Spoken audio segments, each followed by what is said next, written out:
ক্লাসের মানুষগুলো চাষি যাদের বলে, এই যে চাষিরা গরু দিয়ে হাল চাষ করায়, বলেন জানা থাকলে জবাব দেন, সত্য কথা বলেন। একটা সাধারণ মানুষ, নামাজ নাই, তেলাওয়াত নাই, এমন একটা চাষি যদি গরুর সাথে কথা বলে, গরু শুনেনি? শুনে? যদি চাষি গায়ে গরু দাঁড়ায়নি, গরু ডানে যা যায়নি, গরু বামে যা যায়নি, একটা বেনামাজি চাষির কথা যদি গরু শুনে, একজন আল্লাহওয়ালা, তাহাজ্জুদওয়ালা, তাকওয়াওয়ালার কথা কেন বাঘ শুনবে না?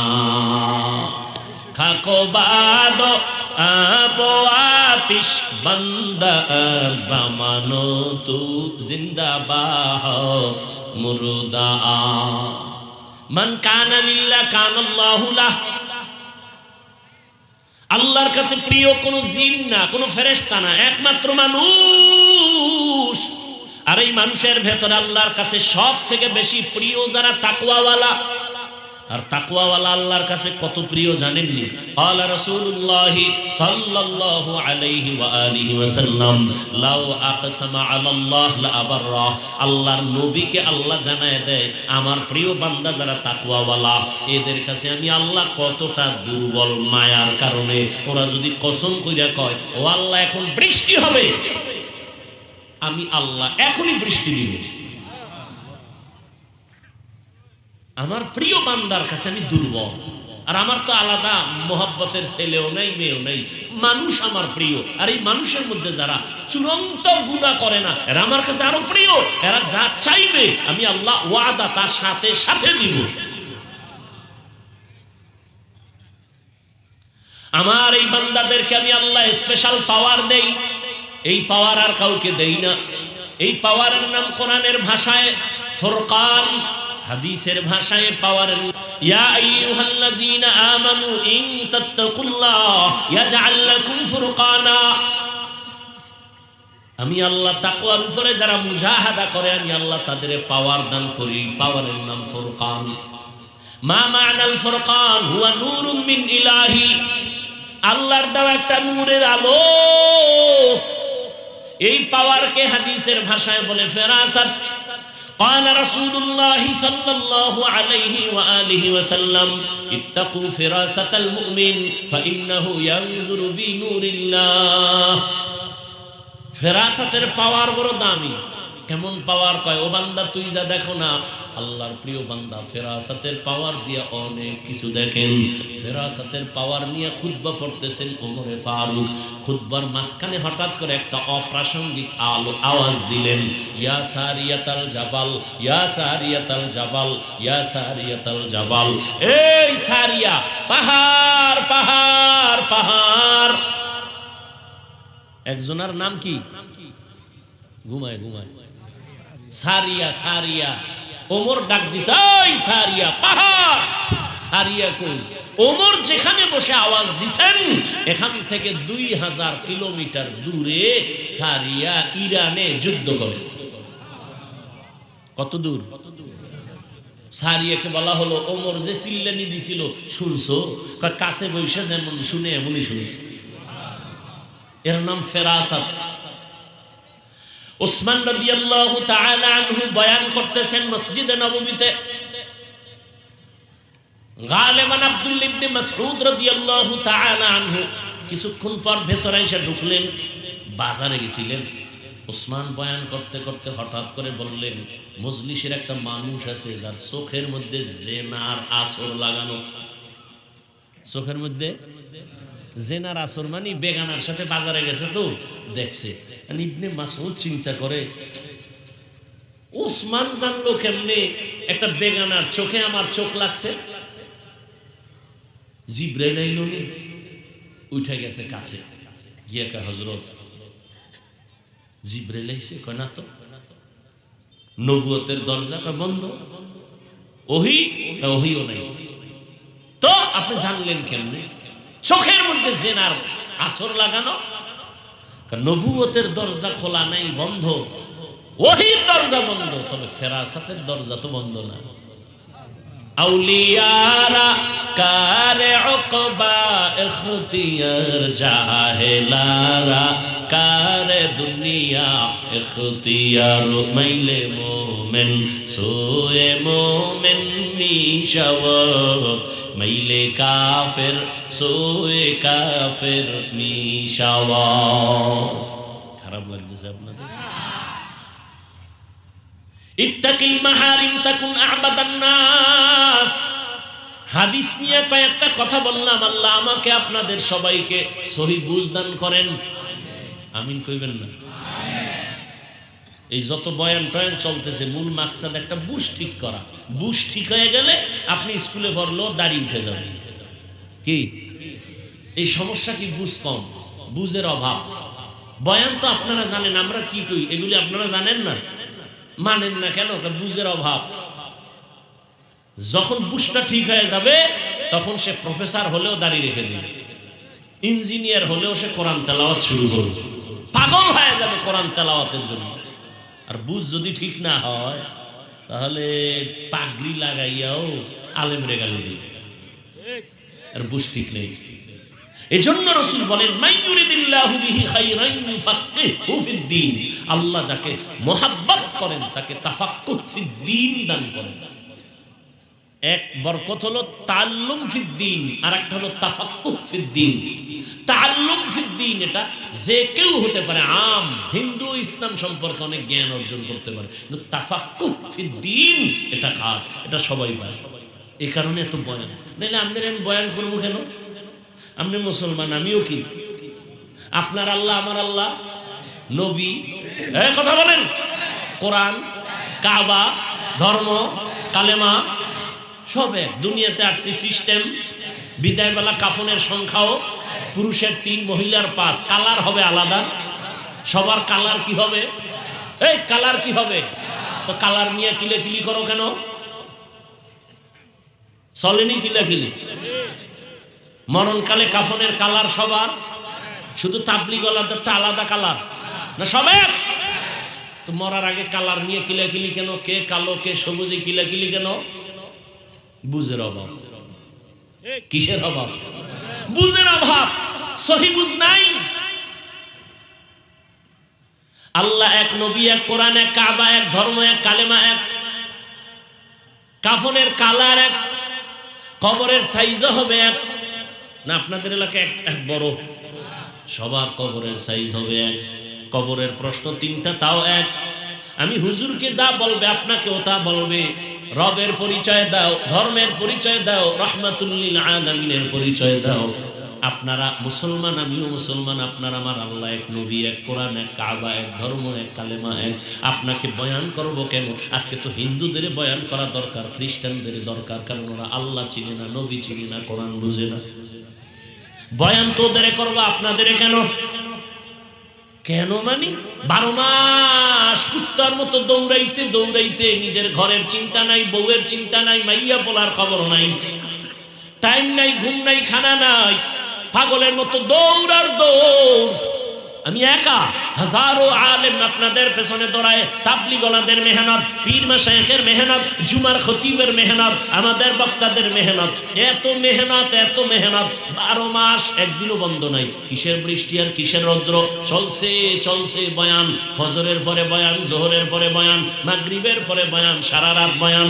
এরপরেও কেন মাঠের আমলের খাতা শূন্য? পাও ধরে ধরে তো বলি নাই আমার মতো 5 কল্লি লাগাও। এই যে এতক্ষণ চিল্লাইছি রে যুবক, একবারও বলি না আমি কওমি মাদ্রাসার সন্তান, সবাই কওমি মাদ্রাসায় যাও, স্কুলে তালা লাগাও বলছি? মোনাজাত পর্যন্ত বলবো না, কোনো টেনশন নাই। আমি তাবলীগের লাইনের সন্তান, একবারও বলি নাই তাবলীগে যাও। আমি পীর সাহেবের মুরিদ, কিন্তু একবারও বলি নাই পীরের কাছে যাও। তোমার আমল কেন এত দুর্বল? এত মেহনতের পরেও কেন দুর্বল? অথচ 12 মাস না, ফজর জোহর দরকার নাই, প্রতিদিন যদি আমাকে লাগায় দেয় 1 ঘন্টা করে বয়ান করব। হিন্দু পাড়ায় গিয়া, খ্রিস্টানদের পাড়ায় গিয়া 1 ঘন্টা করে যদি শুধু 6 মাস বয়ান করি, ইনশাআল্লাহ প্রত্যেকটা বিধর্মী মদিনার পাগল হয়ে যাইতো। তুমিও মুসলমান, আমিও মুসলমান। আমি টুপি না দিলে লজ্জা পাই, তুমি কেমন ভিআইপি মুসলমান যে টুপি দিতে লজ্জা পাও? আমিও মুসলমান, তুমিও মুসলমান। আমি দাড়ি কাটতে গেলে লজ্জা পাই, তুমি কেমন মুসলমান যে দাড়ি রাখতে গেলে লজ্জা পাও? আমি মসজিদে না ঢুকলে লজ্জা পাই, তুমি ঢুকতে গেলে লজ্জা পাও। আমি নামাজ না পড়লে লজ্জা পাই, তুমি নামাজ পড়তে গেলে লজ্জা পাও। কারণটা কি? আমি পর্দা না করলে লজ্জা পাই, তুমি পর্দা করতে গেলে লজ্জা পাও। কারণটা কি? কারণ মাত্র একটা, আল্লাহর আযাবের ভয় তোমার অন্তরে এখনো আসে নাই। আল্লাহর শাস্তির ভয় যখন আসবে, একটা সন্তান যখন মা বাবার শাস্তির ভয় পায়, মা বাবার সামনে অন্যায় করে না। একটা ছাত্র যখন বুঝে আমি অন্যায় করলে আমারে শিক্ষক মারবে, তখন আর অন্যায় করে না। একটা আসামি যখন ভাবে পুলিশ আমারে গ্রেফতার করতে বাড়ি আসতেছে, ওর খানা দানা সব বন্ধ, অন্যায় করবে না। ঠিক মানুষ যখন অন্তরে ঢুকাইবে আমার আল্লাহর আদালতে যাইতে হবে, জবাব দিতে হবে, এই ভয়টা যখন ঢুকবে, তখন বান্দা গলায় ছুরি লাগাবে, দাড়ির মধ্যে ছুরি লাগাবে না। हर के दारन खौफे हकदार दिल मदर जन्नतुल मअवाद हद रामकाम। এই যে এতক্ষণ বয়ান করলাম, বলো আমি আমার কোন দলের পক্ষে ডাকছি? আসো ডাকছি? আমি কোন দলের পক্ষেই তো ডাকি নাই রে বাবা। আমি তো যাই বলতেছি, মদিনার রঙে রঙিন হও রে মুমিন। কয়দিন আর বাহাদুরি করবা? মহামারী করোনায় যুবকের লাশ, ছাত্র জনতার আন্দোলনে যুবকের লাশ, বিছানায় যুবকের লাশ, পানির নিচে, গাড়ির নিচে যুবকের লাশ। কয়দিন আর যৌবনের বাহাদুরি করবা? তুমি স্কুলে পড়ো, ধন্যবাদ। তুমি কলেজে পড়ো, আলহামদুলিল্লাহ। চাকরি করো, আলহামদুলিল্লাহ। ব্যবসা করো, আলহামদুলিল্লাহ। তোমাকে আমি বলবো যুবক, স্কুলে পড়ো, স্কুল ছাড়িও না, কলেজ ছাড়িও না। আমি দোয়া করে গেলাম, এখানে কত মানুষের আমিন কবুল হয়ে যাবে। আমি কলিজা দিয়ে দোয়া করি, ডাক্তার হও, ইঞ্জিনিয়ার হও, প্রফেসর হও, সাংবাদিক হও, ব্যবসায়ী হও, চাকরিজীবী হও, তবে একটা দাবি, বেয়াদব হইও না। তোমার ব্যবহারে কোনোদিন যেন মা বাবা কষ্ট না পায়, তোমার আচরণে কখনো যেন আলেম কষ্ট না পায়, তোমার আচরণে কখনো যেন তোমার শিক্ষকেরা কষ্ট না পায়। কারণ এই তিন জায়গার থেকে যদি বরদোয়া চলে আসে, আল্লাহর জাতের কসম, মরার আগে পঙ্গু হয়ে যাবি। মা বাবার বরদোয়া যদি লেগে যায়, তুই মরার আগে শেষ। মরবি না, কিন্তু জীবন ধ্বংস হয়ে যাবে, ধুকে ধুকে বিছানায় কাঁদবি। শিক্ষকের বরদোয়া যদি লাগে, লেখাপড়ার জগৎ থেকে হারিয়ে যাবি। আলেমদের কষ্ট দিয়ে যদি বরদোয়া নাও, মরার আগেই তোর জিন্দেগি পতন শুরু হয়ে যাবে। ডাক্তার হও, বেয়াদব হইস না। ইঞ্জিনিয়ার হও, বেয়াদব হইও না। প্রফেসর হও, বেয়াদব হইও না। ব্যবসায়ী হও, বেয়াদব হইও না। চাকরিজীবী হও, বেয়াদব হইও না। বিশেষ করে তিন জায়গায় বেয়াদবি করবাই না, তাহলে গজব শুরু হয়ে যাবে। মা বাবা, শিক্ষক, ওলামায়ে কেরাম। কারণ এই তিনজন তোমাকে মানুষ বানাবার পেছনে এই তিনজনের অবদান। মা বাবার চোখের পানি তোমাকে মানুষ বানিয়েছে, শিক্ষকের অক্লান্ত মেহনত।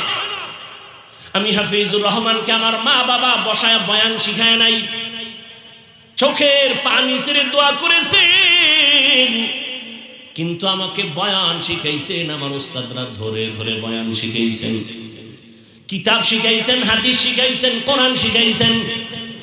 আর উলামায়ে কেরাম, আমার মুরব্বি, হাতে হাত ধইরা চোখের পানি ছেড়ে দোয়া করেছেন। উজানির কারি ইব্রাহিম রহমাতুল্লাহ আলাইহির 11তম সন্তান, 11টা ছেলের মধ্যে শেষ কারি মনজুর আহমদ রহমাতুল্লাহ আলাইহি হাত ধইরা ধইরা কাঁদছেন আর দোয়া করেছেন, ও আল্লাহ আমার হাফিজ রে কবুল করে নেও, আমি যেন একটা বড় মাদ্রাসা ওর হাতে দেখে যাইতে পারি। আজকে ঢাকার শহরে আলহামদুলিল্লাহ অনেক বড় মাদ্রাসা করেছে, কিন্তু মনজুর সাহেবের চোখের সামনে দেখাইতে পারিনি। এরে আল্লাহর বান্দারা, এজন্য উলামায়ে কেরামের দোয়া ছাড়া চরিত্র সংশোধন হবে না। মা বাবার দোয়া ছাড়া জীবনের সফলতা আসবে না, শিক্ষকের দোয়া ছাড়া লেখাপড়ার সফলতা আসবে না রে বাবা। অনুরোধ করে বলছি রে যুবক, এখনো যদি সুযোগ থাকে দোয়া নাও, মা বাবার দোয়া নিয়ে চলো, মা বাবার থেকে দোয়া নাও, শিক্ষকের থেকে দোয়া নাও, আলেম থেকে দোয়া নিয়ে চলো। তোমার মতো যুবক সত্য কথাটা স্বীকার করিও, তাকায় দেখো, আল্লাহর ভয় নিয়ে চলার কারণে, আলেমের দোয়া থাকার কারণে, মা বাবার দোয়া থাকার কারণে, শিক্ষকের নেক নজর থাকার কারণে তাকাইয়া দেখছো রে বাবা, স্কুলে পড়ে, কলেজে পড়ে, একবেলার নামাজও ছাড়ে না। নাই? তোরে কি কইলে তোর লাজ হইব বল? দরজা বন্ধ করে বাসায় গিয়া নিজের পায়ের জুতা খুলে কপালে বাড়ি দিবি আর বলবি তোর কপালে তো খারাপ কেন? তোর মতো যুবকটা স্কুলে পড়ে, নামাজ পড়ে, তুই পারো না কেন? নিজের কপালের নিজের জুতা দিয়ে বাইরে তো যদি একটু লজ্জা হয়। তোমার মতোই যুবক ছেলে স্কুলে পড়ে, নামাজ পড়ে, তুমি কেন পারো না বলো বাবা? তোমার মতো যুবক রাস্তায় গাড়ি চালায়, নামাজ ছাড়ে না, বলো তুমি কেন পারো না? তোমার মতো যুবক সন্তান জেনারেল লাইনে পড়েছে, জীবনে মাদ্রাসায় যায় নাই, র্যাব, আর্মি, পুলিশ, বিডিআরে চাকরি করে, ডাক্তার, প্রফেসর, ইঞ্জিনিয়ার, 5 ওয়াক্ত নামাজি নাই, বলো বাবা তুমি কেন পারো না? তোমার মতো বান্দা ব্যবসা করে, নামাজ ছাড়ে না, চাকরি করে, নামাজ বাদ দেয় না, বলো তুমি কেন পারো না? নদীর মধ্যে মাছ ধরে, নামাজ ছাড়ে না, তোমার মতো বান্দা জমিনে কৃষিকাজ করে, নামাজ ছাড়ে না, বলো তুমি কেন পারো না? অবশ্যই তোমার কপালে কার যেন অভিশাপ লাগছে, কার যেন বরদোয়া লাগছে, না হয় তোমার চোখে কেন পানি নাই, কেন জানি তোমার উপরে আমার আল্লাহ বেজার। আমি হুজুর হইতে বলছি, হুজুর হইতে বলছি, এর থেকে আর সহজ ভাষায় কেমনে বুঝাবো? তোর মতো যুবকটা স্কুলে পড়ে, নামাজ পড়ে, তুই পারো না কেন? এমন অভিশপ্ত কপাল নিয়ে জন্ম নিছো কেন? কার অভিশাপ লাগাইছো কপালে বলো? মানুষ অন্যায় করে শখে শখে, আরে পার্কে গেলে কি জানি মজা, গেছো না কয়েকবার, এবার ফের তওবা কর। মনে শখ লাগছে, নাচ গান দেখবি, দেখছো না জীবনে বহুবার, আর কত? সারা রাত দরজা জানালা বন্ধ করে মোবাইলে সারা রাত জেনা করছো না? চোখের জেনা, কানের জেনা, জবানের জেনা, আর কত? এখনো ফিরবি না? করছো তো, মনে চাইছে নামাজ পড়বি না, পড়ো নাই, আর কত? জাল মেটে নাই, মনে বলছে দাড়ি কাটবি, কেটেই ফেলেছো, জাল মেটে নাই, এখনো তওবা করবা না? কি ভাবছো আল্লাহর কোরআন মিথ্যা? একটা প্রমাণ দে, আমি এখন দাড়ি কেটে ফেলবো, কোরআন সব আগুন দিয়ে জ্বালায় দিল। যদি প্রমাণ দিতে পারো কোরআন ভুল, আর যদি বলো না হাফিজ ভাই কোরআন ঠিক, সব ঠিক, আপনারাও ঠিক, আমরা ভুল, তো বলবো পা দুটো আগায় দেন, নিচে নেমে এসে পায়ে ধরি, আর দাড়ি কেটে রসুলকে কষ্ট দিস না। লাভ কি বল? দাড়ি কাটলে লাভ কি বল? একজনে দাঁড়ায় বলো যে লাভ আছে, কেউ না কাটলে আমি কাটবো, সবাই সাক্ষী, কি লাভ? আচ্ছা কার পিছনে পইরা নামাজ ছাড়ছো, কি পাওয়ার আশায়? তবে লিখে রাখ, বলতে তো পারবি না, সেই শক্তি অন্তরে নেই। যাদের পিছনে ঘুরে ঘুরে নামাজ ছাড়ছো, ওরা কারা জানো? ওরা তোর জীবনের দুশ্মন, তোরে আলাদা মারার জন্য কোনো দুশ্মন লাগবে না, তুই যার পিছে ঘুরো সেই তোরে ছুরি ধারাচ্ছে তোরে জবাই করার জন্য, রেডি থাক। স্বার্থে আঘাত লাগলে দল থেকে নাম কাটবে না, ওই চান্দাবাজার ধান্দাবাজের বাচ্চারা তোর কল্লা কেটে ফেলবে, রেডি থাক। ওরা চান্দাবাজার ধান্দাবাজ, ওর পিছে ঘুরে নামাজ ছাড়ছো, স্বার্থে আঘাত লাগলে দল থেকে নাম কাটবে না, সোনার বাংলার রাজনীতি কল্লা কেটে দেয়, আলাদা কোনো দুশ্মন লাগবে না। তোর নিজের আপন মানুষ যারা লই এক প্লেটে খাও না, একদিন ভাগে কম পারলি গোপন মিটিং করবে যে ওরে মাইনাস কর, বানায় বলতেছি, গোপন মিটিং চলবে, তোর নিজের দলের লোকেরা মিটিং করবে, ওরে মাইনাস কর। কেন বস? আমার ভাগে কম পড়ছে ওর কারণে, ওরে মাইনাস কর। কেমনে? বলে নদীর ভিতরে নিয়ে যা। এ হয় নাই? যেই পরিমাণ রাগ আসতেছে এই কথার উপরে তোদের জন্য, খালি হুজুরে বললাম না, এত রাগ আসে যে কোন লজ্জায় কোন হারাম পায়খানা খাওয়ার লোভে ওই ধান্দাবাজের পেছনে ঘুরো, ধান্দাবাজের পেছনে ঘুরো। দেশটাকে ধ্বংস করে ফেলেছে এই চান্দাবাজ আর ধান্দাবাজেরা। আল্লাহ হেদায়েত দান করুন। ওয়াজে আসলে হুজুর রাজনীতির ওয়াজ করবেন না, রাজনীতি বুঝো কোনো কসু। ওলামায়ে কেরাম যদি রাজনীতির ওয়াজ করে তো সুলাইমান নবীর রাজনীতির কোরআনে বর্ণিত ওয়াজ করবে। ইউসুফ নবী মিশর চালাইছেন, সেই রাজনীতির ওয়াজ করবে কোরআন থেকে। রহমতের নবী মদিনা শাসন করেছেন, আবু বকর ওমরের রাজনীতির বয়ান করবে। চান্দাবাজি আর ধান্দাবাজি বেঈমানি রাজনীতি আলেমরা করে না, বয়ানও করে না।